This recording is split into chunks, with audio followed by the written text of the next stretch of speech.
Everyone today seems to have a health opinion. Someone says don't eat dairy. Someone says avoid gluten. And someone says you need expensive supplements to fix your gut. Suddenly, a simple Indian meal starts to feel very confusing.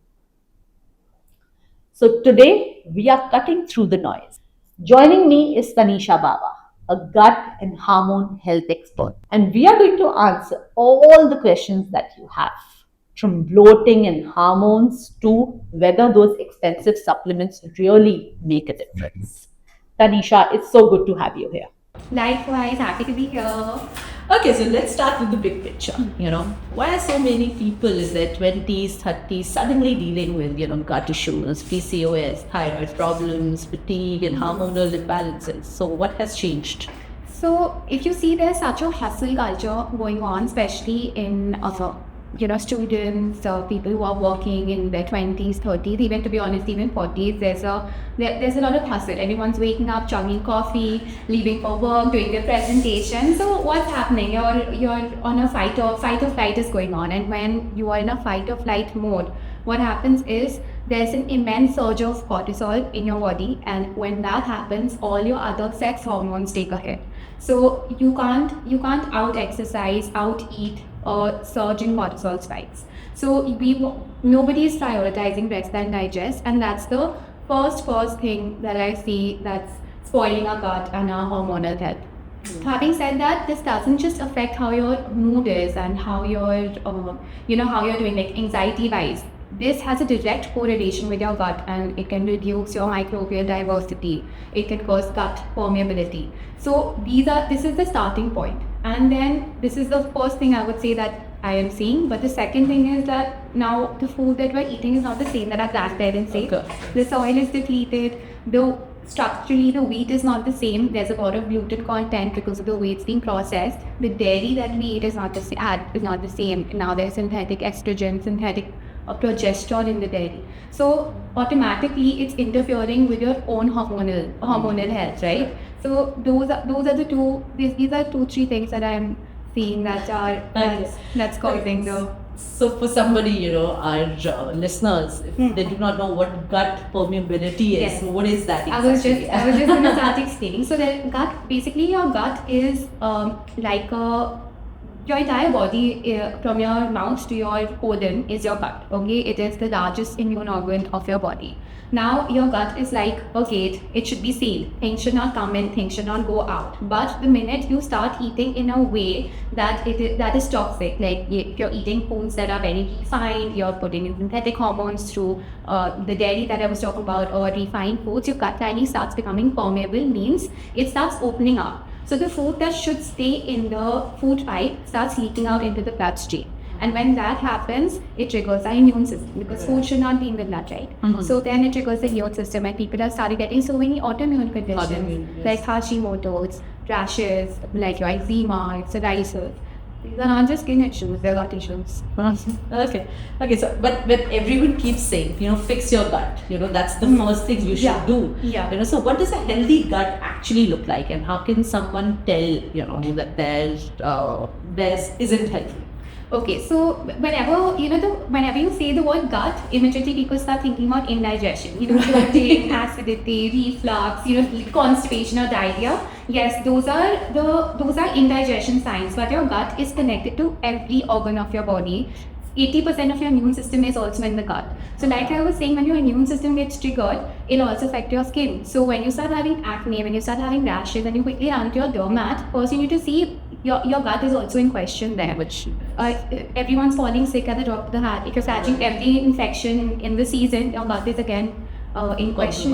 Yes, right. Hair fall. Your nutrients are not getting absorbed, so hair fall. Again, whatever shampoo, conditioner you use is not going to work because the gut is not absorbing nutrients. So everything, any issue you have, you should first see the gut cell correlates with your gut. And today also science says, and there have been enough RCTs, which are randomized controlled trials, to say that people who have anxiety, depression, or any mood issues, it's not just a mental disorder, it is your gut. Okay. So your gut has a bidirectional pathway from your brain to your gut. So basically neurons in the brain are communicating with the bacteria in the gut. So if you have bad bacteria, the communication is poor, so you will develop these issues. Oh wow, okay. I did not know. Can you just elaborate on that? Yes. Mental health issues are related to the gut. Correct. So anxiety, depression, people who get very agitated, anger issues. So these show that your gut bacteria is compromised. Okay. This bacteria has with the neurons in your brain is going to be a compromised communication. Okay. And 80% of serotonin, dopamine are happy hormones. If you don't have the good gut bacteria, they're not getting produced. So automatically you're not going to feel productive. You will feel demotivated. So all of these things are not just random.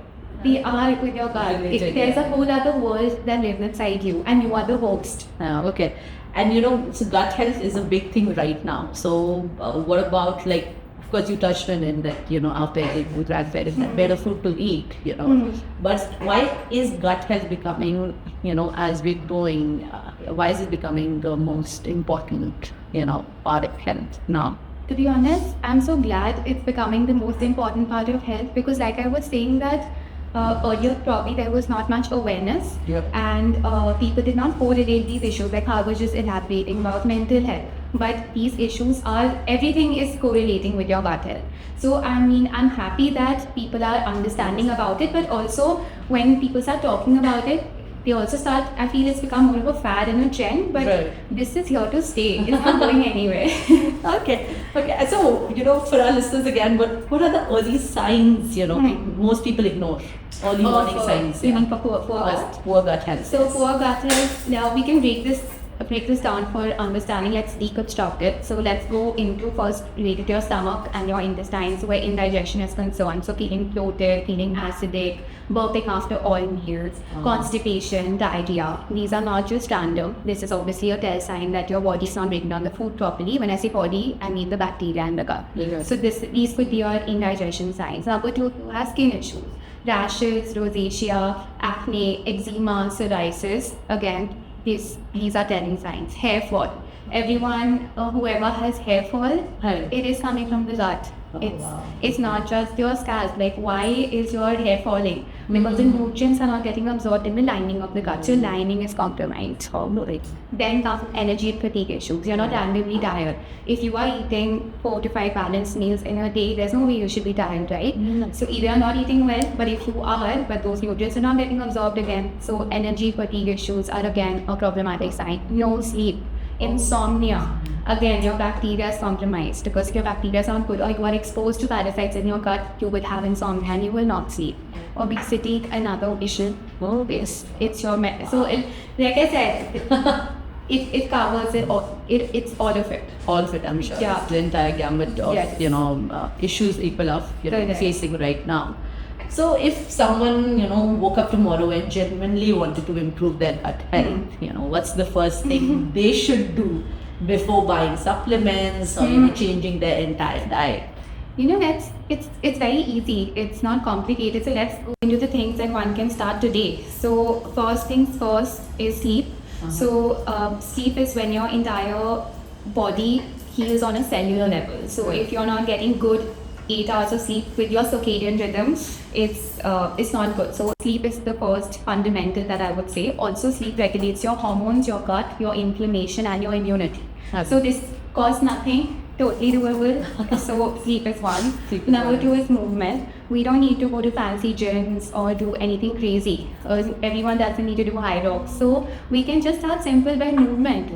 Movement means that you walk at least 10 minutes after all your meals, or you have an hour of structured movement. You can do a jog, you can do a walk. Swimming. Yes, costs nothing. Number three is regulating a nervous system. Like I had said, cortisol, and being in a nervous system that is unregulated, means you're in a fight or flight mode, causes poor signaling for your hormones and your gut.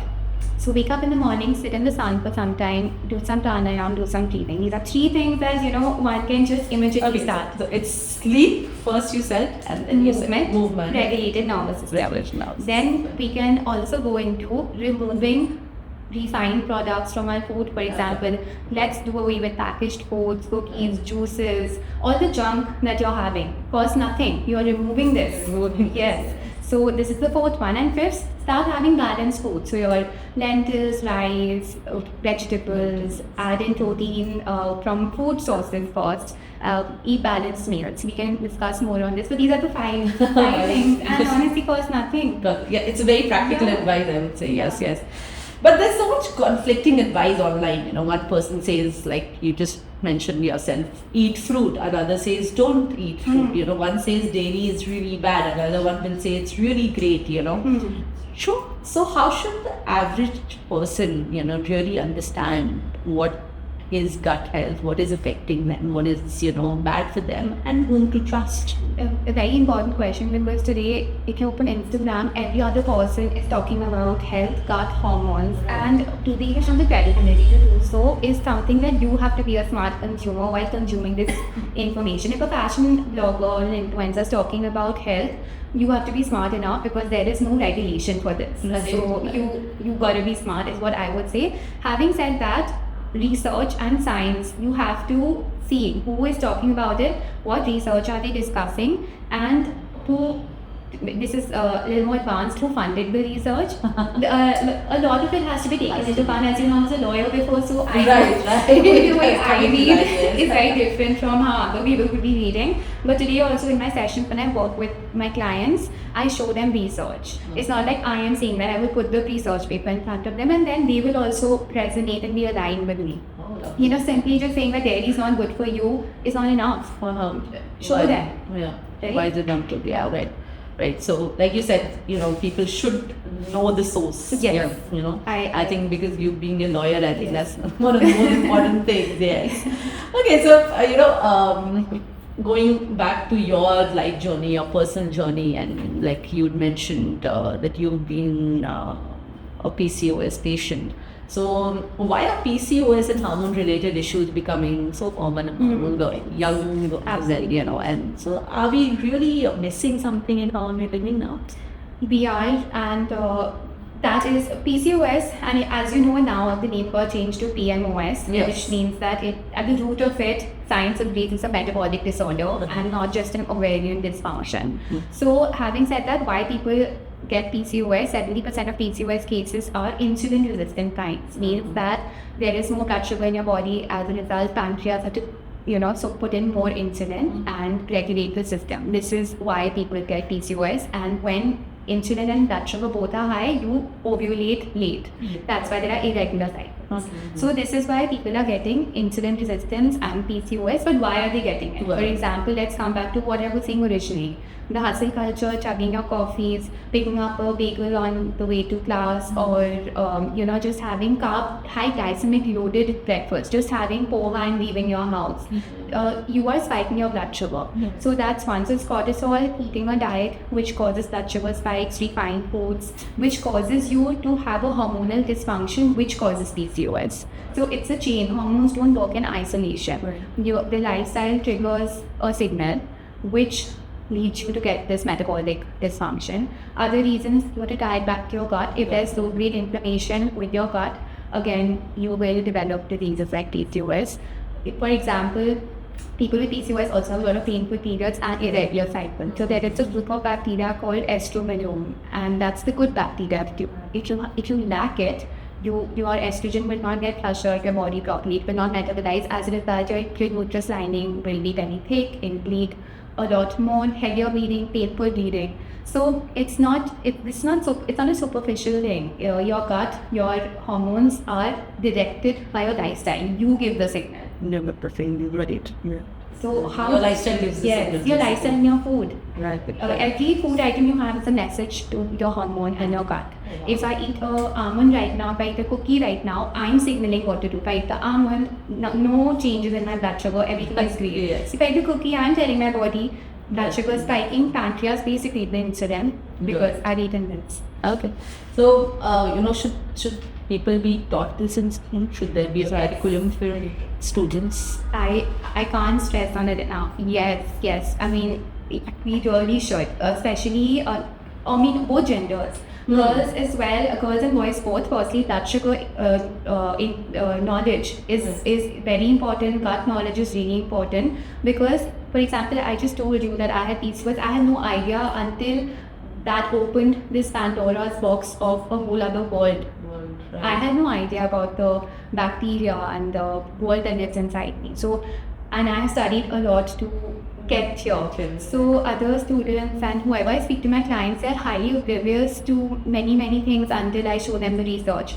So, in a way, my sessions are teaching them. Not like this. So, I do feel that much, and also for women, I feel menstrual knowledge is lacking. The people are unaware of the 4 phases of their cycle, which I feel that is very fundamental to a woman. Very right. So, though you mentioned the habits which are creating havoc in people's gut health and their PCOS journey, but is there one everyday habit that's quietly making things worse?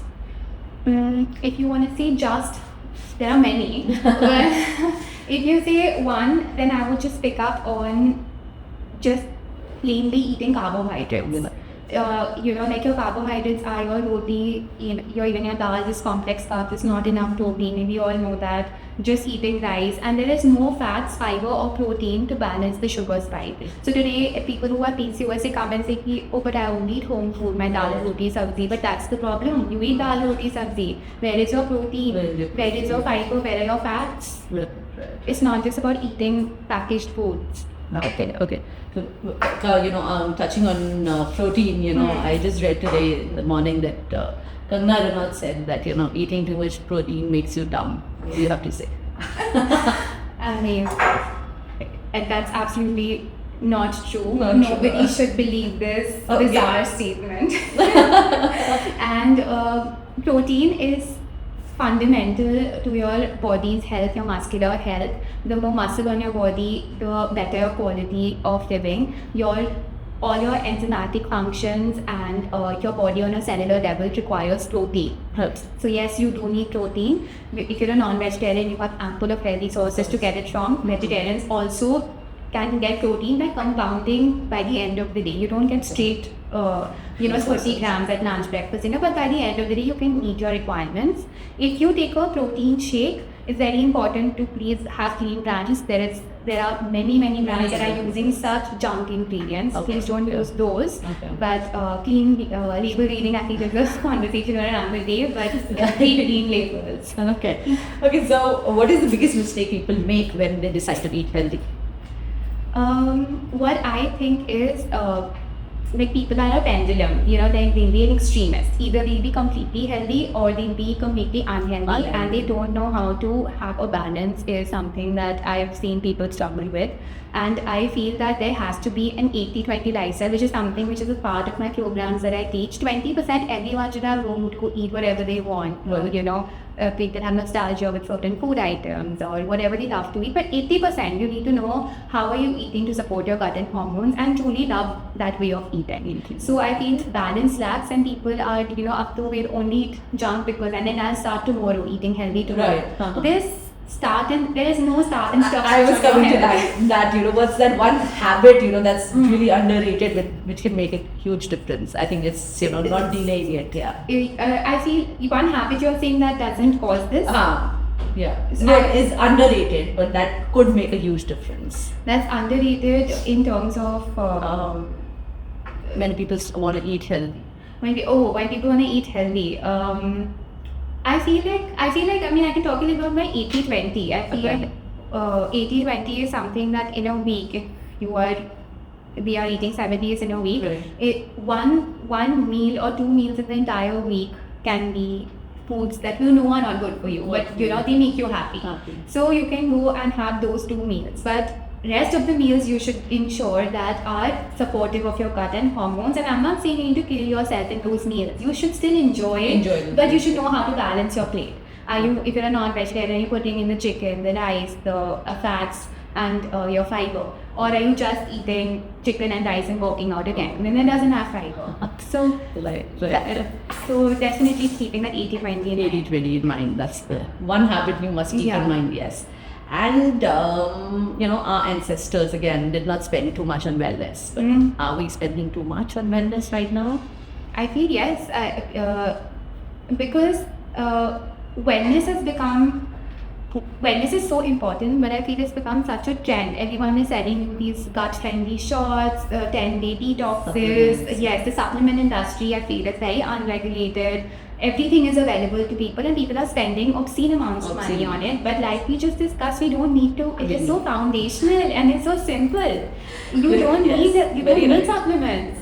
And even my approach in my life practice is food first. So I also only give supplements if you have correcting deficiencies. If you need to boost a certain hormones, if, for example, in perimenopause, progesterone needs to be boosted. So when and why is very important. Not everyone doesn't need everything. You're very good, okay. So if you walked into an average Indian kitchen tonight, like my kitchen, what foods would you tell people to eat more of, and what would you tell them to maybe cut back on? Let's go into oil. So I would say have your ghee, have your coconut oil. But if you're still cooking in refined oils, keep them out. Okay. Your grains, rice is great. Your jowar, bajra, quinoa, depending on weather conditions, are great. But if you're having too much wheat and maida, pull it out, because like we discussed that wheat is not structurally the same right now. Right. Put in the vegetables, have all your vegetables with your meals. If you're a non-vegetarian, yes, egg, fish, chicken, keep that those. And lentils are great. So the basics, nothing fancy. But if you are consuming too much dairy, like paneer, I'm not an advocate for dairy Okay. because of commercial dairy, and there's plenty of research to state that there are antibiotics as well as synthetic hormones. Right. Keep it less, and otherwise, if you know your sources, then great. If you know that's coming from well-raised house, then know your sources. Sound fair. Yeah, fruits are great, but where fruits are concerned, it comes with fructose, which is sugar. So always pair it with fats like walnuts or pista or almonds to keep the sugar spike less. Less, okay. So can eating healthy be affordable? Is it? Yes, of course, it can be like all these things. Like ghee is affordable, Yes. rice is affordable, your millets are so important for our country. That's affordable. Lentils are affordable. Of course, it's affordable. Your nuts are also affordable. Okay. Now, obviously, the rates keep going up and down. But yes, you don't need to spend so. I truly believe you don't need to spend so much to be healthy. Yeah. Okay, so like we touched on it, that social media, everybody's saying something or the other, so health can become very overwhelming for everybody.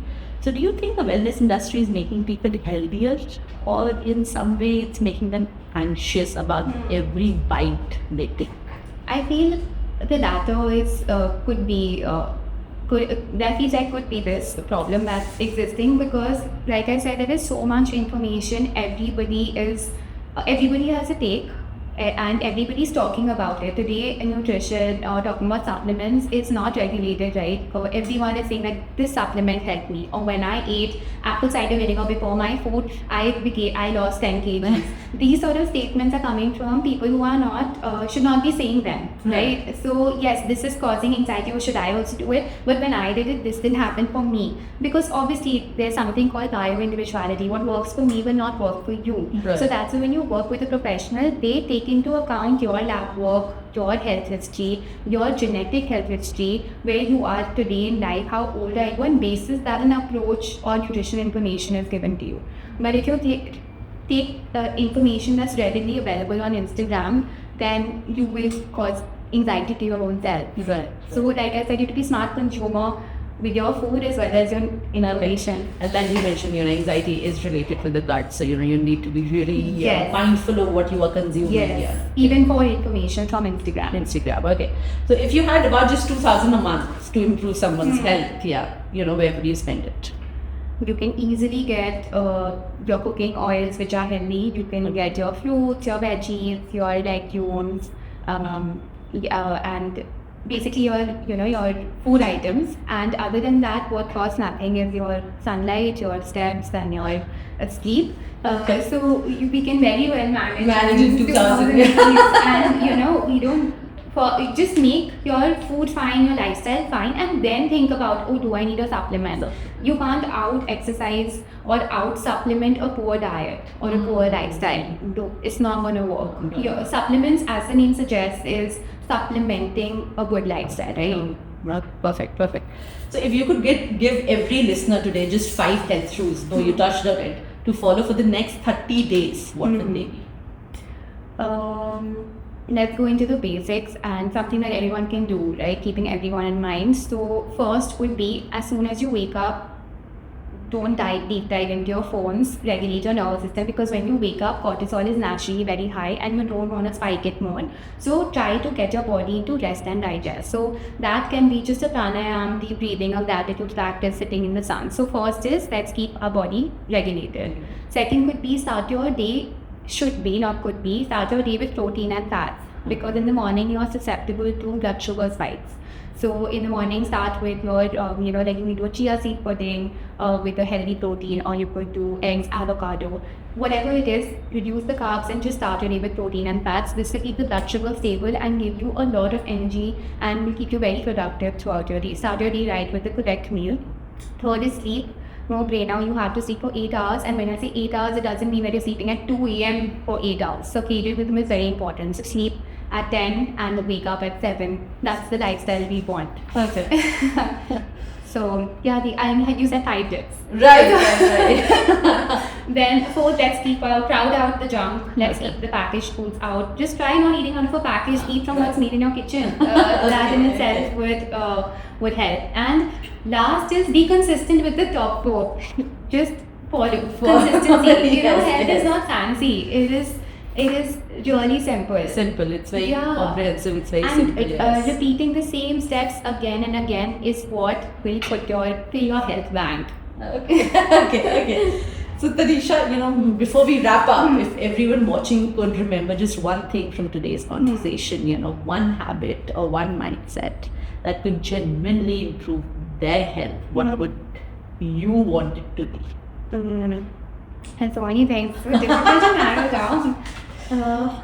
I feel balancing your blood sugar levels is a game changer. And how does one do that is just stop having, conventional Indian meals. Just don't have dal chawal. If you're having dal chawal, ensure you're having 2 cups of sabzi with it. Okay. Don't just have a fruit empty. Fruit is carbohydrate, so pair it with fats. Don't have naked carbs. Naked carbs means just full carbohydrates. For example, this is makhana, this is a naked carb, but then you pair it with this kaju, it's paired with fats. So it doesn't let the blood sugar spike from this. Oh, lovely. Okay. Okay. Right. So we'll do a short rapid fire round with Tanisha. So coffee on an empty stomach. Horrible. Okay. Apple cider vinegar. Good for certain cases where we are treating bacterial overgrowth or if we are trying to regulate blood sugar. Not for everyone, please. Okay. What about intermittent fasting? Horrible for women. It can really spike your cortisol and really set your sex hormones to downgrade. Very good for men. Oh, okay. What about ghee? Ghee is great. Okay. And what about dairy? Though you touched on it. Yeah. Dairy, I'm not a fan. It comes with a lot of inflammatory junk. Okay. And gluten? Not a fan. Gluten causes your gut lining to be permeable. Okay. So remember the 80-20, put it in your 20. Okay. What about protein powders? A fan of vegan plant-based protein powders which don't have any junk or pillar ingredients. Okay. What about detox drinks? There's nothing known as detox drinks. You have the liver and your kidneys. Okay. Detox you. Okay. What about artificial sweeteners? Horrible. It can really cause issues with your gut and downgrade your microbial diversity. Oh God. Okay. What about fruit after dinner? Very bad. Firstly, fruit and meals should not be had together because there are different enzymes needed to digest different fruits and meals, and that can cause issues with your gut and cause indigestion. Fruits should be had best time mid-morning to evening, and as we discussed with fats. Okay. That's it. Just one last question. Okay. So what health habits do high performance? Okay, again. Yeah. अभी नहीं आना है कुछ नहीं अंदर जाओ और आवाज मत निकालो प्लीज कुछ भी मत करना अंदर Okay. What health habits do high performers consistently get right and the rest of us tend to ignore? They sleep like their life depends on it. They are not going to compromise on their sleep. Number 2 is they're not waking up and starting with carbohydrates. Everyone is getting their eggs in, their protein in, getting their fats in. So that's 2. Third is all high performers strength training. Build your muscle because they know the longevity of their life depends on their muscle health. And 4th, consistency. To be honest, everything that I said before. Yes, it's all about consistency. Understood. Understood. Yeah. I think that's a wonderful note to end on. And thank you so much for joining us It and was for such a simplifying the topic. That can feel really overwhelming for all of us. And I hope everyone watching is leaving with practical takeaways and they can actually use in their daily lives. So if you enjoyed this conversation, please follow us and do comment. Thank you so much.